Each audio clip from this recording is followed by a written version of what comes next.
Everyone, welcome back to my channel Special Account Classes by Neeru Yadav. Today's session on the topic of Bank Reconciliation Statement. तो आज का हमारा topic क्या रहेगा? Bank reconciliation statement. This is the most important chapter. तो first of all we know that what do you mean by bank reconciliation statement. तो bank reconciliation statement नाम से ही पता चल रहा है ये क्या है, स्टेटमेंट है. अब देखिए बीआरएस क्यों बनाया जाता है. बैंक रिकंसिलिएशन स्टेटमेंट को हम शॉर्ट में बीआरएस भी बोल सकते हैं. BRS is prepared to reconcile the difference between bank column of cashbook and passbook. जो बीआरएस है वो किस लिए बनाया जाता है? रिकंसिल करने के लिए difference between bank column of cashbook and passbook. अब देखिए हम जब भी कोई अकाउंटिंग करते हैं तो हम ये मानते हुए चलते हैं हम बिजनेस के अकाउंट कर रहे हैं. तो बिजनेस जो होता है उसके अंदर उसका बैंक के अंदर एक अकाउंट होता है. तो जो अकाउंट होता है बैंक के अंदर वो करंट अकाउंट होता है, क्योंकि एक बिजनेस के अंदर एक दिन के अंदर नंबर ऑफ ट्रांजेक्शन्स होती है बैंक के अंदर. तो इसलिए जो बिजनेस है वो क्या करता है, एक अपनी कैश बुक बनाता है और एक अपने कैश बुक बनाता है कैश को रिकॉर्ड करने के लिए कि उसने कितनी कैश रिसीव हुई, कितनी पेमेंट की. और एक उसका अकाउंट होता है बैंक के अंदर, दैट इज कॉल्ड पासबुक. ठीक है. तो देखिए जो ये पासबुक है ये क्या बैंक क्या मान के चलता है कि ये क्या है, लाइबिलिटी है जो फ्यूचर में बैंक को पे करनी पड़ती है. तो इसलिए जब भी हमारा बैलेंस इंक्रीज होगा बैंक के अंदर तो वो क्रेडिट साइड में दिखाएगा बैंक, क्योंकि बैंक के लिए क्या है वो लाइबिलिटी है. और जब भी हमारा बैलेंस कम होगा तो बैंक जो है पासबुक के अंदर डेबिट साइड में शो करेगा. इसी तरीके से हमारी होती है कैश बुक. कैश बुक के अंदर क्या होता है, अगर हमारा बैलेंस इंक्रीज हो रहा है तो हम कैश बुक के बैंक कॉलम में क्या करेंगे, डेबिट करेंगे. अगर हमारा बैलेंस कम हो रहा है तो हम कैश बुक की क्रेडिट साइड में हमारे बैलेंस को क्या करेंगे, क्रेडिट करेंगे. तो यहाँ तक हुआ सबको. चलो नेक्स्ट. ये जो बैंक रिकंसिलिएशन स्टेटमेंट है ये कभी भी बैंक नहीं बनाता, ये बिजनेस बनाता है. तो BRS is prepared by customers बनाते हैं बीआरएस को. अब देखिए डिफरेंस जो होता है पासबुक के अंदर और बैंक के अंदर वो क्यों अराइज होता है, passbook and bank cash book के बैंक कॉलम में. तो डिफरेंस होता है in the books arise because of. Difference क्यों अराइज होता है, फर्स्ट होता है हमारा टाइमिंग डिफरेंस. कई बार क्या होता है कोई एंट्री कुछ ट्रांजेक्शन्स क्या होती है हम एक बुक के अंदर पहले रिकॉर्ड कर लेते हैं और दूसरी बुक के अंदर वो टाइम लग जाता है रिकॉर्ड होने में, 1-2 दिन में, 2 दिन में. मान लीजिए हम क्या करते हैं जब भी कोई चेक इश्यू करते हैं तो हमारी उसके अंदर कैश बुक के अंदर हम उसी टाइम रिकॉर्ड कर देते हैं, लेकिन हम मान लीजिए वो चेक इश्यू गया कैश बुक में तो उसी टाइम में हमने रिकॉर्ड कर लिया, लेकिन पासबुक में कब रिकॉर्ड होगा, जब हम उसको डिपॉजिट करवाएंगे बैंक के अंदर. तो ये जो होता है ये होता है टाइमिंग डिफरेंस की वजह से दोनों बुक्स के अंदर क्या आता है, चेंज आता है. अब सेकंड होता है error of recording. Error of recording के अंदर क्या होता है कि हम जब रिकॉर्ड करते हैं ट्रांजेक्शन को उसी टाइम गलती कर देते हैं, कुछ अमाउंट से कर दी या किसी को डेबिट करना था तो उसको क्रेडिट कर दिया. तो ये होता है हमारा सेकंड एरर ऑफ रिकॉर्डिंग. तो देखो डिफरेंस बुक्स के अंदर अराइज क्यों होता है, टाइमिंग डिफरेंस की वजह से और एरर ऑफ रिकॉर्डिंग के अंदर, एरर ऑफ रिकॉर्डिंग हुआ यहाँ तक. चलो नेक्स्ट.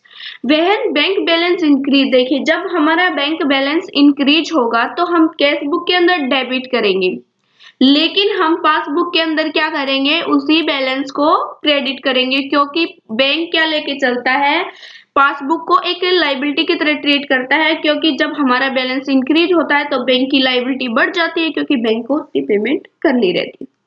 अब देखिए जब हमारा बैंक बैलेंस डिक्रीज होगा उस टाइम क्या होगा, हमारी जो कैश बुक है वो तो क्या होगी, क्रेडिट होगी, और पासबुक क्या होगी, हमारी डेबिट होगी. हुआ यहाँ तक. चलो next. Credit balance in cash book. जब हमारा क्रेडिट बैलेंस आ जाएगा कैश बुक के अंदर equals to debit balance in passbook. जब भी हमारा डेबिट बैलेंस होता है पासबुक तो हम उसको ओवरड्राफ्ट बोलते हैं या अनफेवरेबल बैलेंस भी बोलते हैं. हुआ यहाँ तक. आप देखिए कई बार क्या होता है हम 20,000 रुपीज हमारे बैंक के अकाउंट के अंदर होता है, लेकिन हम कितने विड्रॉ कर लेते हैं बैंक से, 40,000. ठीक है. तो बैंक क्या होगा, वो जो 20,000 का डेबिट बैलेंस शो करेगा हमारी पासबुक के अंदर, दैट इज ओवरड्राफ्ट. हुआ यहाँ तक.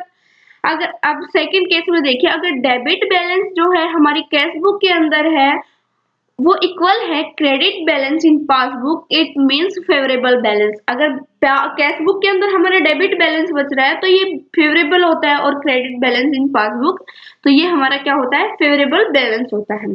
हुआ फेवरेबल और अनफेवरेबल की बात। चलो अब देखिए, ये हमारे पास जो एक, जब भी हम बैंक रिकंसिलिएशन स्टेटमेंट बनाएंगे उसके अंदर ये हमें मतलब 12 ट्रांजेक्शन मिलेंगे।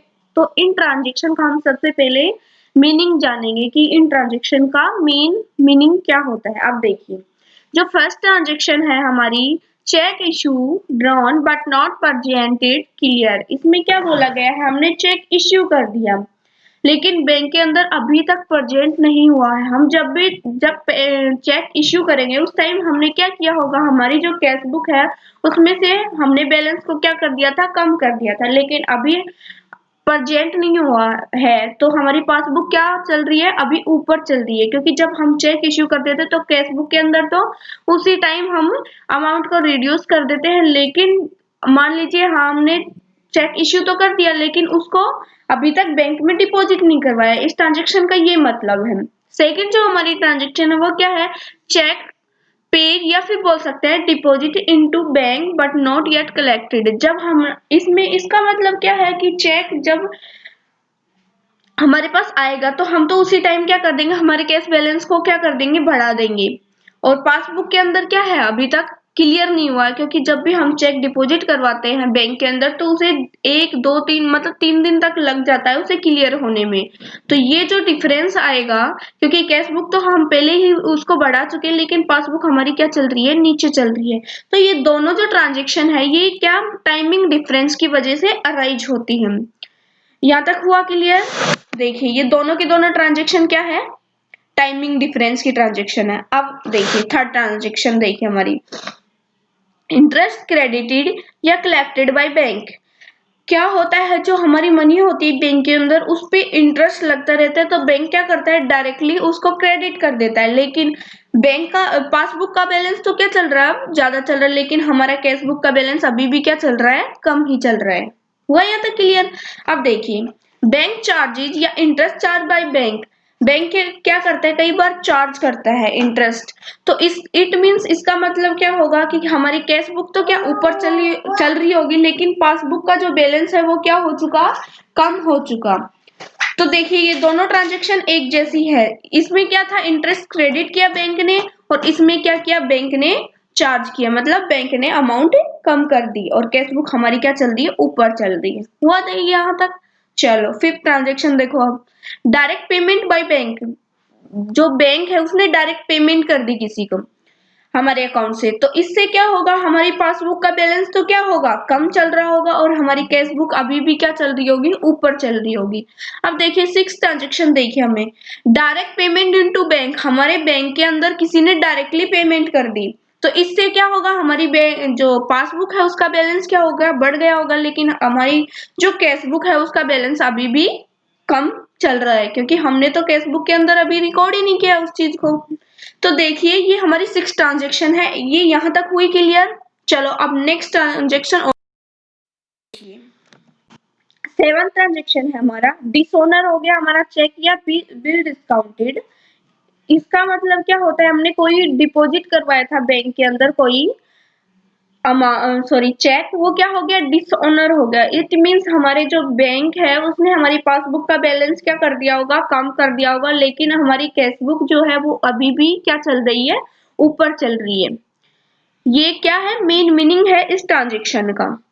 अब एक ट्रांजेक्शन देखिए हमारी, check deposited but not recorded. हमने क्या, चेक डिपॉजिट करवा दिया, तो जब हमने चेक को डिपॉजिट करवाया होगा तो पासबुक के अंदर तो क्या होगा, हमारा बैलेंस बढ़ जाएगा। पासबुक तो क्या चल रही होगी, ऊपर, लेकिन हमने कैश बुक में उस चेक के बारे में कोई रिकॉर्ड ही नहीं किया, तो हमारी कैश बुक क्या हो रही होगी, उस अमाउंट से कम चल रही होगी। वही यहाँ तक। चलो 9 transaction, cheque recorded but not deposit. इसके अंदर क्या है, ये उल्टी ट्रांजेक्शन है इसी ट्रांजेक्शन के, एक ट्रांजेक्शन की। इसमें क्या है, चेक रिकॉर्ड तो कर लिया हमने कैश बुक के अंदर, कैश बुक को तो हमने बढ़ा दिया लेकिन डिपॉजिट नहीं करवाया, तो इससे क्या होगा, हमारा पासबुक का जो बैलेंस है वो कम चल रहा होगा। चलो ये मेन ट्रांजेक्शन का अफेक्ट। अब देखिए पेमेंट 10th ट्रांजेक्शन देखिए, payment side of cash book was rupees 100 was short, sorry 1000।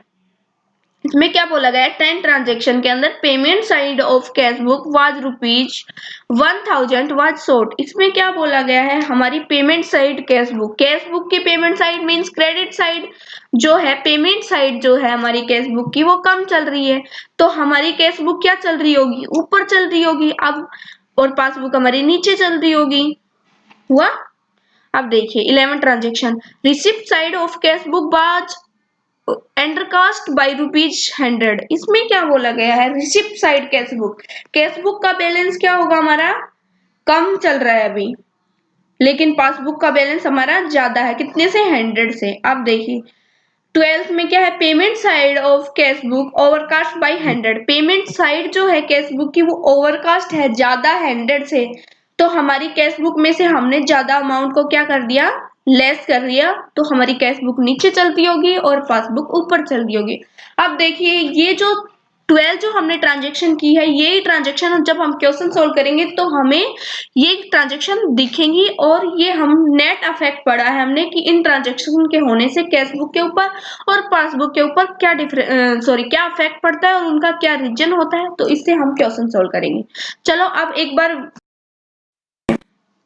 जो बैंक रिकंसिलिएशन स्टेटमेंट है वो generally at the end of the month, every month के एंड में एक बैंक रिकंसिलिएशन स्टेटमेंट बनाई जाती है टू ये जानने के लिए कि पासबुक और कैश बुक का हमारा बैलेंस इक्वल है या नहीं है। अगर नहीं है तो हम उसे एडजस्ट करेंगे। अब देखिए कैसे बनाते हैं हम,